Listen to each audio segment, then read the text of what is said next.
নির্বাচন সুষ্ঠু হয়নি, পুনরায় ভোট চাই। ডক্টর ইউনূসের মন্তব্যের পর 11 দলীয় জোট ও জামায়াতের রাজপথ কাঁপানোর ঘোষণা। এবার বিএনপির ভেতরের গোপন তথ্য ফাঁস করে দিলেন রুমিন ফারহানা, যেভাবে ক্ষমতায় এসেছে তারেক রহমান। ভোট ডাকাতির অকাট্য প্রমাণ নিয়ে মাঠে জামায়াত। ঢাকা 13 সহ 70 আসনে জালিয়াতির অভিযোগে উত্তাল বাংলাদেশের রাজনীতি। এবং সবশেষে দেখবেন গণভোট ও সংবিধান সংস্কার শপথ নিয়ে বিএনপিকে যে কঠোর বার্তা দিলেন সেনাপ্রধান ওয়াকার। এতক্ষণ শুনছিলেন সংবাদ শিরোনাম, এখন থাকছে বিস্তারিত। অবশেষে ডক্টর ইউনূস স্পষ্টভাবে জানিয়েছেন যে গত নির্বাচন মোটেও সুষ্ঠু হয়নি এবং এর ফলে পুনরায় নির্বাচন আয়োজনের প্রয়োজনীয়তা দেখা দিয়েছে। বাংলাদেশের রাজনীতিতে বর্তমানে এক গভীর সংকটের সৃষ্টি হয়েছে, যেখানে গত 12 ফেব্রুয়ারি বৃহস্পতিবার অনুষ্ঠিত জাতীয় সংসদ নির্বাচনের বৈধতা নিয়ে বড় ধরনের প্রশ্ন উঠেছে। 11 দলীয় জোট এবং জামায়াতে ইসলামী সরাসরি অভিযোগ তুলেছে যে ভোটদান প্রক্রিয়া মোটামুটি শান্তিপূর্ণভাবে শেষ হলেও আসল কারচুপি ও জালিয়াতি হয়েছে ভোট গণনার পর্যায়ে। তাদের দাবি অনুযায়ী সাধারণ মানুষ স্বতঃস্ফূর্তভাবে জামায়াত ও তাদের জোটভুক্ত প্রার্থীদের ভোটাধিকার প্রয়োগ করলেও গণনার সময় অত্যন্ত সুপরিকল্পিতভাবে সেই ভোটগুলো কমিয়ে দেখানো হয়েছে এবং বিপরীতে বিএনপি প্রার্থীদের ভোট বাড়িয়ে ফলাফল ঘোষণা করা হয়েছে।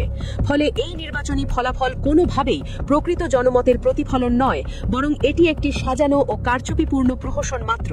এই অবস্থায় 11 দলীয় জোট একটি মাত্র দাবিতে অনড় রয়েছে, এই বিতর্কিত নির্বাচনের ফলাফল বাতিল করে অতি দ্রুত নতুন করে একটি সুষ্ঠু ও স্বচ্ছ নির্বাচন অনুষ্ঠান করতে হবে এবং এই দাবি আদায়ে তারা যে কোনো ধরনের কঠোর গণতান্ত্রিক আন্দোলন গড়ে তুলতে প্রস্তুত। গতকাল এক গুরুত্বপূর্ণ সংবাদ সম্মেলনে জামায়াতে ইসলামীর আমির ডক্টর শফিকুর রহমান নির্বাচনের গ্রহণযোগ্যতা নিয়ে কঠোর সমালোচনা করেছেন। তিনি দাবি করেন যে জামায়াত ও তাদের জোটের হাতে এমন অকাট্য প্রমাণ রয়েছে যা দিয়ে প্রমাণ করা সম্ভব কিভাবে সুপরিকল্পিতভাবে ভোট চুরি করা হয়েছে। বিশেষ করে তিনি ঢাকা 13 নম্বর আসনের কথা উল্লেখ করেন, যেখানে খেলাফত মজলিসের মহাসচিব মামুনুল হককে মাত্র 3712 ভোটের ব্যবধানে পরাজিত দেখানো হয়েছে। জামায়াত আমিরের মতে এটি সম্পূর্ণ অবিশ্বাস্য ও অযৌক্তিক, কারণ মাঠ পর্যায়ের জনসমর্থন ও ভোটারদের মনোভাব বিশ্লেষণ করলে দেখা যায় মামুনুল হকের অন্তত 25 থেকে 25,000 ভোটের ব্যবধানে জয়ী হওয়ার কথা ছিল, অথচ গণনার সময় জালিয়াতি করে তার ভোট কমিয়ে এবং প্রতিপক্ষের ভোট বাড়িয়ে ফলাফলকে এমনভাবে ঘনিষ্ঠ দেখানো হয়েছে যাতে সাধারণ মানুষ বিভ্রান্ত হয়। তিনি আরও জানান যে এই ধরনের জালিয়াতি শুধু ঢাকা 13 আসনেই সীমাবদ্ধ নয়, বরং সারা দেশের প্রায় 50 থেকে 70টি আসনে একই কৌশলে কারচুপি করা হয়েছে। জোটের কাছে বিভিন্ন কেন্দ্রের ভিডিও ফুটেজ, ছবি এবং সাধারণ ভোটারদের জবানবন্দি রয়েছে, যারা সরাসরি জামায়াতকে ভোট দিয়েছে কিন্তু ফলাফলে তা প্রতিফলিত হয়নি। তারা এই সমস্ত প্রমাণ নির্বাচন কমিশনের কাছে জমা দিয়ে সন্দেহজনক সব আসনে স্বচ্ছভাবে পুনর্গণনার দাবি জানাবে এবং দাবি না মানলে রাজপথে নিরবিচ্ছিন্ন গণ আন্দোলনের হুঁশিয়ারি দিয়েছে।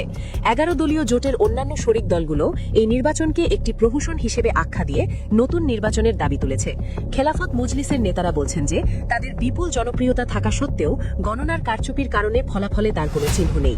জাগবা নেতারা তীব্র ক্ষোভ প্রকাশ করে বলেছেন যে যারা দীর্ঘ 17 বছর মজলুম হিসেবে ছিল তারা ক্ষমতায় এসেই এখন জালিম হয়ে ভোট চুরির পথ বেছে নিয়েছে।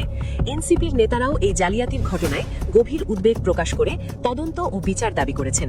ইতিমধ্যে জোটের পক্ষ থেকে একটি বিশেষ তদন্ত কমিটি গঠন করা হয়েছে, যারা প্রতিটি সন্দেহজনক আসনে গিয়ে তথ্য সংগ্রহ করছে এবং একটি বিস্তারিত প্রতিবেদন তৈরি করছে, যা জাতীয় ও আন্তর্জাতিক মহলে পেশ করা হবে। 11 দলীয় জোটের পুনরায় নির্বাচনের দাবির পেছনে বেশ কিছু শক্তিশালী যুক্তি রয়েছে। তারা মনে করে গণতন্ত্রের মূল ভিত্তি ভোটাধিকার যদি চুরি হয়ে যায় তবে গণতন্ত্র অর্থহীন হয়ে পড়ে। এছাড়া কারচুপির মাধ্যমে গঠিত কোনো সরকারের বৈধতা থাকে না এবং জুলাই বিপ্লবের চেতনা ও অর্জনকে রক্ষা করতে হলে একটি অবাধ নির্বাচন অপরিহার্য। তারা আরও বলছে যে অতীতে মানুষ ভুয়া নির্বাচন মেনে নিলেও এবার আর সেই ভুল করবে না এবং গণভোটে 66% মানুষ সংবিধান সংস্কারের পক্ষে রায় দেওয়া মানেই হল তারা জামায়াত ও তাদের জোটের অবস্থানের সাথে রয়েছে, যা নির্বাচনের ঘোষিত ফলাফলের সম্পূর্ণ বিপরীত। পুনরায় নির্বাচন অনুষ্ঠানের জন্য 11 দলীয় জোট কিছু নির্দিষ্ট শর্ত ও প্রস্তাবনা তুলে ধরেছে। তাদের প্রথম দাবি হল এই কারচুপিমূলক নির্বাচনের ফলাফল বাতিল করে জালিয়াতির সাথে জড়িত নির্বাচন কমিশন ও প্রশাসনের কর্মকর্তাদের বিরুদ্ধে কঠোর আইনি ব্যবস্থা নিতে হবে। এরপর সব দলের আস্থাভাজন একটি নতুন নিরপেক্ষ নির্বাচন কমিশন গঠন করতে হবে, যারা সত্যিকার অর্থে স্বাধীনভাবে কাজ করতে সক্ষম। নতুন নির্বাচনে শক্তিশালী আন্তর্জাতিক পর্যবেক্ষক দলের উপস্থিতি নিশ্চিত করতে হবে এবং পুরো ভোট গণনা প্রক্রিয়া সব দলের প্রতিনিধি ও গণমাধ্যমের উপস্থিতিতে ভিডিও রেকর্ড করে স্বচ্ছতার সাথে সম্পন্ন করতে হবে। এছাড়া নির্বাচনের সময় আইন শৃঙ্খলা রক্ষাকারী বাহিনীকে পুরো পুরোপুরি নিরপেক্ষ থেকে দায়িত্ব পালন করতে হবে। রাজনৈতিক বিশ্লেষকদের মতে এই দাবি বাংলাদেশের রাজনীতিতে একটি বড় চ্যালেঞ্জ এবং যদি সত্যিই কারচুপির প্রমাণ থাকে তবে পুনরায় নির্বাচনের দাবি গণতন্ত্রের স্বার্থেই বিবেচনা করা উচিত। সোশ্যাল মিডিয়ায় এই নিয়ে তীব্র বিতর্ক চলছে। জামায়াত ও জোটের সমর্থকরা কারচুপির ভিডিও ও প্রমাণ শেয়ার করে আন্দোলন জোরদার করছে। অন্যদিকে বিএনপি সমর্থকরা একে পরাজিতের বিলাপ বলে উড়িয়ে দিচ্ছে। তবে সাধারণ মানুষ চায় বিষয়টি নিরপেক্ষ তদন্তের মাধ্যমে মীমাংসা হোক। 11 দলীয় জোট আগামী সপ্তাহ থেকে সারা দেশে একযোগে বিশাল বিক্ষোভ মিছিল ও সমাবেশের ডাক দিয়েছে। যেখানে নির্বাচন সুষ্ঠু হয়নি, পুনরায় নির্বাচন চাই স্লোগান দিয়ে তারা রাজপথ উত্তাল করে তোলার ঘোষণা দিয়েছে। রাজনৈতিক এই অস্থিরতা কেবল রাজপথেই সীমাবদ্ধ নেই, বরং এর প্রভাব তৃণমূল পর্যায়েও ছড়িয়ে পড়ছে। দেশের প্রতিটি জেলা ও উপজেলায় 11 দলীয় জোটের কর্মীরা সাধারণ মানুষের কাছে গিয়ে নির্বাচনের জালিয়াতি ব্যাখ্যা করছেন। তারা বলছেন যে এই নির্বাচন কেবল প্রার্থীদের হার জিতের বিষয় ছিল না, বরং এটি ছিল জনগণের ইচ্ছার প্রতিফলন ঘটানোর একটি সুযোগ, যা অত্যন্ত সুচারুভাবে নস্যাৎ করা হয়েছে। বিশেষ করে গ্রাম বাংলার সাধারণ ভোটাররা যারা অনেক আশা নিয়ে ভোট কেন্দ্রে গিয়েছিলেন, তারা এখন নিজেদের প্রতারিত মনে করছেন। স্থানীয় চায়ের দোকান থেকে শুরু করে হাট বাজারের আড্ডায় এখন একটাই আলোচনা, যদি ভোট গণনা সঠিক হতো তবে ফলাফল এমন হতো না। জোটের পক্ষ থেকে অভিযোগ করা হয়েছে যে অনেক জায়গায় প্রিজাইডিং অফিসাররা সরাসরি প্রভাব খাটিয়েছেন এবং রাতের অন্ধকারে ব্যালট বক্সে হেরফের করেছেন। তারা আরও দাবি করছেন যে কিছু কিছু আসনে বিএনপি প্রার্থীদের ভোট জালিয়াতি করতে স্থানীয় প্রশাসনকে ব্যবহার করা হয়েছে, যা স্বাধীন বাংলাদেশের ইতিহাসে এক কালো অধ্যায় হয়ে থাকবে। এই ক্ষোভ থেকে 11 দলীয় জোট তাদের পরবর্তী কর্মসূচিতে সাধারণ জনগণকে সম্পৃক্ত করার ব্যাপক প্রস্তুতি গ্রহণ করছে। আন্তর্জাতিক মহলেও এই নির্বাচনের স্বচ্ছতা নিয়ে চাঞ্চল্য সৃষ্টি হয়েছে। বেশ কিছু প্রভাবশালী রাষ্ট্র এবং আন্তর্জাতিক মানবাধিকার সংস্থা ইতিমধ্যে গত নির্বাচনের পদ্ধতি নিয়ে উদ্বেগ প্রকাশ করেছে। কূটনৈতিকরা বলছেন যে বাংলাদেশের মতো উদীয়মান অর্থনীতির দেশে যদি দামোত্রিক প্রক্রিয়ায় আস্থার সংকট তৈরি হয় তবে তা দীর্ঘমেয়াদে বৈদেশিক বিনিয়োগ ও সম্পর্কের উপর নেতিবাচক প্রভাব ফেলতে পারে। ইউরোপীয় ইউনিয়ন এবং জাতিসংঘ থেকে আসা পর্যবেক্ষক দলগুলোর প্রাথমিক রিপোর্টেও গণনার সময় অস্বচ্ছতার কিছু ইঙ্গিত পাওয়া গেছে। এই আন্তর্জাতিক চাপকে কাজে লাগিয়ে 11 দলীয় জোট তাদের দাবির পক্ষে বিশ্ব জনমত গঠনের চেষ্টা চালাচ্ছে। তারা ইতিমধ্যে বিভিন্ন দূতাবাসের সাথে যোগাযোগ শুরু করেছে এবং তাদের সংগৃহীত ভিডিও ও ডিজিটাল প্রমাণাদি হস্তান্তর করছে।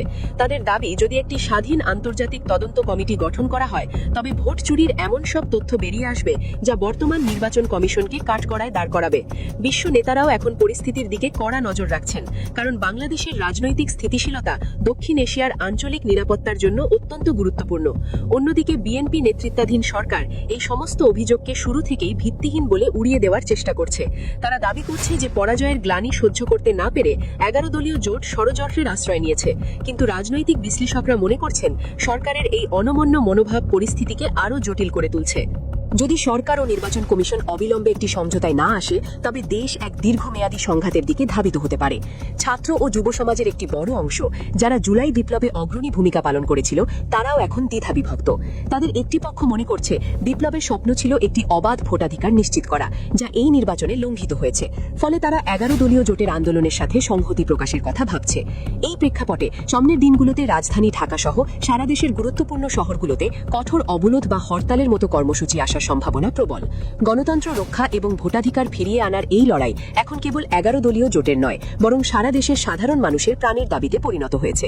এখন দেখার বিষয় ডক্টর ইউনূসের অন্তর্বর্তীকালীন ভাবনা এবং জনগণের এই তীব্র আন্দোলনের মুখে বর্তমান নির্বাচন কমিশন ও সরকার শেষ পর্যন্ত কোন পথে হাঁটে।